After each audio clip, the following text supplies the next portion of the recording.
ఉపాధ్యాయ మిత్రులకు నమస్కారం.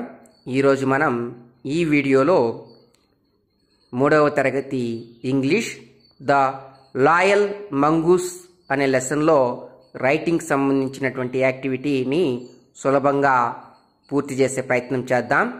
ఆ యాక్టివిటీ ఏమిటో ఇక్కడ చూడండి. Read the following sentences. Put a full stop or a question mark wherever necessary. అంటే ఈ కింది వాక్యాలలో అవసరమైన చోట ఫుల్ స్టాప్ కానీ క్వశ్చన్ మార్క్ కానీ ఉంచండి. ఇది మనకిచ్చినటువంటి యాక్టివిటీ.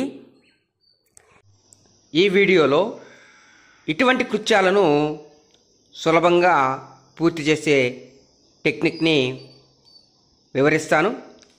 అదేమిటంటే, ముందుగా ఇక్కడ ఇచ్చినటువంటి వాక్యాలను ఎక్స్ప్రెషన్స్తో చదవడం అలవాటు చేసుకోవాలి. అది ఇంగ్లీష్లో అయినా లేదా పిల్లల యొక్క మదర్ టంగ్లో అయినా అన్నమాట. ఒకవేళ ఇంగ్లీష్లో చదివినప్పుడు పిల్లలు ఆ సెంటెన్స్ యొక్క ఉద్దేశాన్ని అర్థం చేసుకోలేకపోతే అప్పుడు మనం తెలుగులో చదవడం ద్వారా ఆ వాక్యము ఎలాంటి వాక్యమో పిల్లలకి తెలుస్తుంది. ఈ విధంగా ఈ కృత్యాన్ని సులభంగా పూర్తి చేస్తాం. ముందుగా మొదటి వాక్యాన్ని చూద్దాం. హూ ఈస్ యువర్ టీచర్ అంటే మనం తెలుగులో దీన్ని ఎలా చెప్తాం? మీ టీచరు ఎవరు? ఈ వాక్యాన్ని చదవడంలోనే మనకు అర్థమైపోతుంది. ఈ వాక్యం వచ్చి క్వశ్చన్ అవుతుంది. ఒకసారి చూద్దాం. అవును, ఇది ఒక ప్రశ్న అన్నమాట. రెండవ వాక్యాన్ని చూద్దాం. I am a boy. దీన్ని తెలుగులో ట్రాన్స్లేట్ కనుక చేస్తే నేను ఒక బాలుడు. నేను ఒక బాలుడు అంటే చదవడంలోనే అర్థమైపోతుంది కదా. ఇది ఒక వాక్యం. అవునా కాదో చూద్దాం. నెక్స్ట్ థర్డ్ వన్ చూద్దాం. దిస్ ఈజ్ మై బుక్ అంటే ఏమిటి? ఇది నా పుస్తకం. దిస్ ఈజ్ మై బుక్ అంటే ఇది నా పుస్తకం. ఈ వాక్యం చదవడంలోనే అర్థమైపోతా ఉంది ఇది ఒక వాక్యము అని. చూద్దామా మరి? అవును. నెక్స్ట్ ఫోర్త్ వన్ని చూద్దాం. What is your father? What is your father అటంటే మీ నాన్న ఏం చేస్తారు? వాట్ ఈస్ యువర్ ఫాదర్ అంటే మీ నాన్నగారు ఏం చేస్తారు? ఈ వాక్యం చదవడంలోనే అర్థమైపోతుంది ఇది ఒక క్వశ్చన్. ఒకసారి చూద్దామా? Yes, correct. నెక్స్ట్ ఫిఫ్త్ వన్ని చూద్దాం. Why are you crying? నువ్వు ఎందుకు ఏడుస్తున్నావు?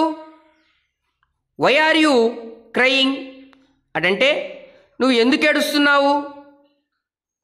ఈ వాక్యము చదవడంలో మనకు అర్థమైపోతుంది ఇది ఒక ప్రశ్న అని. ఒకసారి చూద్దామా? నెక్స్ట్ సిక్స్త్ వన్ చూద్దాం. We are playing. వీఆర్ ప్లేయింగ్ అటంటే మేము ఆడుకుంటున్నాము. వీఆర్ ప్లేయింగ్ అంటే మేము ఆడుకుంటున్నాము. ఇది ఒక వాక్యమని మనకు అర్థమైపోతుంది. చూద్దాం. Yes, correct. Next seventh one చూద్దాం. Is it true? దీని అట్లే తెలుగులో ట్రాన్స్లేట్ కనుక చేస్తే ఇది నిజమా? ఇది నిజమా అంటే అర్థమవుతోంది ఇది ఒక ప్రశ్న. ఒకసారి చూద్దాం. ఎస్, మనం చెప్పింది సరైనది. నెక్స్ట్ ఎయిత్ వన్ చూద్దాం. Will you go to the market? Will you go to the market? నువ్వు మార్కెట్కి వెళ్తావా? నువ్వు మార్కెట్కి వెళ్తావా అని అనడంలోనే ఇది ఒక ప్రశ్న అని అర్థమవుతోంది. చూద్దాం. ఎస్. నెక్స్ట్ 9th వన్ చూద్దాం. She is reading. She is reading అటంటే ఆమె చదువుతున్నది. ఆమె చదువుతున్నది. ఈ వాక్యం చదవడంలో మనకేమర్థమవుతోంది? ఇది ఒక వాక్యం అన్నమాట. వాక్యం చివరన వచ్చే గుర్తు ఏంటి? ఒకసారి చూద్దాం. Full stop. Yes. Last one, it means 10th one. Can you speak English? నువ్వు ఇంగ్లీష్లో మాట్లాడగలవా? కెన్ యూ స్పీక్ ఇంగ్లీష్ అంటే నువ్వు ఇంగ్లీష్లో మాట్లాడగలవా? అర్థమవుతోంది ఇదేమిటంటే ఇది ఒక ప్రశ్న అని. ఒకసారి చూద్దాం. Yes, correct. ఈ విధంగా మనం ఈ టెక్నిక్ని ఉపయోగించి ఈ కృత్యాన్ని సులభంగా పూర్తి చేస్తాం. ఫస్ట్ టైం కాబట్టి మనం ఇక్కడ చాలా చోట్ల మదర్ టంగ్ని వాడి అది సెంటెన్సా క్వశ్చనా అని తెలుసుకోగలిగాం. క్రమక్రమంగా మదర్ టంగ్ వాడడాన్ని తీసివేసి పిల్లల్ని ఇంగ్లీష్లో చదవడం ద్వారానే ఇది ఒక వాక్యమా సెంటెన్సా అని గుర్తించేలా చేయాలి. ఇలాంటి కృత్యాన్నే 4వ తరగతి ఇంగ్లీష్ ఏ ట్రిప్ ఆఫ్ మెమరీస్లో కూడా రైటింగ్ యాక్టివిటీ కింద ఇవ్వడం జరిగింది. ఇప్పుడు మనం 4వ తరగతిలో ఇచ్చినటువంటి ఒక కృత్యాన్ని చూద్దాం. Add the correct punctuation at the end. 4వ తరగతికి వచ్చేసరికి పంక్చువేషన్ మార్క్స్లో ఫుల్ స్టాప్, క్వశ్చన్ మార్క్తో మరొక అదనపు ఎక్స్క్లమనేషన్ మార్క్ని చేర్చడం జరిగింది. అవి ఈ వాక్యాల్లో ఎక్కడున్నాయో గుర్తించే ప్రయత్నం చేద్దాం. మొదటి వాక్యాన్ని చూడండి. You are late again. You are late again అంటే నువ్వు లేటుగా వచ్చావు. మరి ఈ వాక్యం ఏమైంటుందో చూద్దామా? నాకు తెలిసి ఇది ఒక వాక్యం కాబట్టి ఈ వాక్యం చివరన ఫుల్ స్టాప్ అనేది వచ్చుంటుంది. మనం చెప్పిన సమాధానం సరైనదే. తర్వాత 2వ ప్రశ్నని చూడండి. Where is my pen? Where is my pen అంటే నా పెన్ను ఎక్కడా? ఇది చూడడానికి ప్రశ్నలాగా అనిపిస్తోంది కాబట్టి ఈ వాక్యం చివరన తప్పకుండా క్వశ్చన్ మార్క్ అనేది రావాలి. అది కరెక్ట్ అయినదా లేదో చూద్దాం. అవును, అవును, సరైనదే అన్నమాట. నెక్స్ట్ 3వ వాక్యాన్ని చూడండి. Kiran place cricket everyday.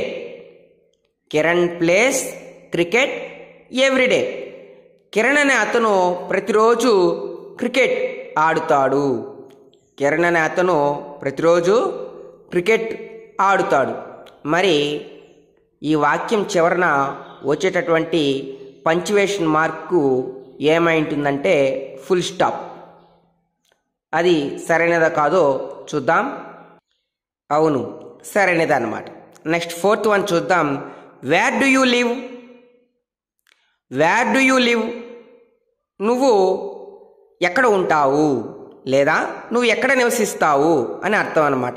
ఇది ఈ వాక్యం చూడడానికి ప్రశ్నలాగా కనిపిస్తోంది కాబట్టి ఈ వాక్యం చివరన మనకు రావాల్సినటువంటి పంక్చువేషన్ మార్క్ క్వశ్చన్ మార్క్. సరైనదా కాదో చూద్దాం. అవును, సరైనదే. Next 5th one. Stop, you are making me angry. Stop, you are making me angry అంటే ఆపు, నువ్వు నాకు కోపం తెప్పిస్తున్నావు, ఆపు. నువ్వు నాకు కోపం తెప్పిస్తున్నావు. ఈ వాక్యము చదవడానికి ఎలా ఉందిరంటే ఒక ఆశ్చర్యానికి గుర్తు చేసే మాదిరిగా ఉంది. కాబట్టి ఈ వాక్యం చివరన వచ్చేటటువంటి పంక్చుయేషన్ మార్క్ ఎక్స్క్లమనేషన్ మార్క్. అంతేకాకుండా స్టాప్ తర్వాత ఫుల్ స్టాప్ కూడా ఉండాలి. అది సరైనదా కాదో చూద్దాం. సరైనదే. Next 6th one, my name is Naveen. My name is Naveen. నా పేరు నవీన్. ఈ వాక్యము చివరన వచ్చేటటువంటి పంక్చుయేషన్ మార్క్ ఇది ఒక వాక్యంలాగా కనిపిస్తుంది కాబట్టి ఫుల్ స్టాప్ అనేది మనకు రావాల్సింది. సరైనదా కాదో చూడండి. సరైనదే. మరొక వాక్యాన్ని చూద్దాం. హే లుక్ హియర్. ఈ వాక్యాన్ని ఎప్పుడు చెప్తాం? మనకు ఏదైనా ఒక సందర్భం ఆశ్చర్యాన్ని కలిగించినప్పుడు ఈ వాక్యాన్ని చెప్తాం. కాబట్టి ఇక్కడ రావాల్సినటువంటి పంక్చుయేషన్ మార్కు ఎక్స్క్లమనేషన్ మార్క్ అనేది రావాలి. అది సరైనదా కాదో చూద్దాం. సరైనదే. నెక్స్ట్ వాక్యాన్ని చూద్దాం. It means 8th one, I have a big house. I have a big house. నాకు చాలా పెద్ద ఇల్లు ఉంది. నాకు చాలా పెద్ద ఇల్లు ఉంది. ఇది ఒక వాక్యాన్ని సూచిస్తుంది కాబట్టి చివరన వచ్చేటటువంటి పంక్చుయేషన్ మార్కు ఫుల్ స్టాప్. సరైనదా కాదో చూడండి. అవును, సరైనదే. Next 9th one, don't do that again.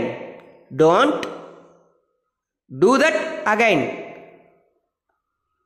అది మళ్ళీ చేయొద్దు. అది మళ్ళీ చేయొద్దు లేదా ఆ పని మళ్ళీ చేయొద్దు అని చెప్తాం. కాబట్టి ఇది ఒక వాక్యాన్ని తెలుపుతా ఉంది. ఈ వాక్యం చివరన ఉండేటటువంటి పంక్చుయేషన్ మార్కు ఫుల్ స్టాప్. సరైనదా కాదో చూద్దాం. అవును, సరైనదే. Next last one, will you help me. Will you help me. నువ్వు నాకు సహాయం చేస్తావా. నువ్వు నాకు సహాయం చేస్తావా అని అడుగుతున్నాం. కాబట్టి ఇది మనకి ఎలా అనిపిస్తోంది? ఒక ప్రశ్నలాగా అనిపిస్తోంది. కాబట్టి వాక్యం చివరన రావాల్సినటువంటి పంక్చుయేషన్ మార్క్ వచ్చి క్వశ్చన్ మార్క్. అది సరైనదా కాదో చూద్దాం. అవును, సరైనదే. ఇలా మనం ఈ యాక్టివిటీని సులభంగా పూర్తి చేసే ప్రయత్నం చేశాం. నాకు తెలిసి ఈ వీడియో మీ అందరికీ నచ్చుతుందని ఆశిస్తూ వీడియో వీక్షించినందుకు ధన్యవాదాలు.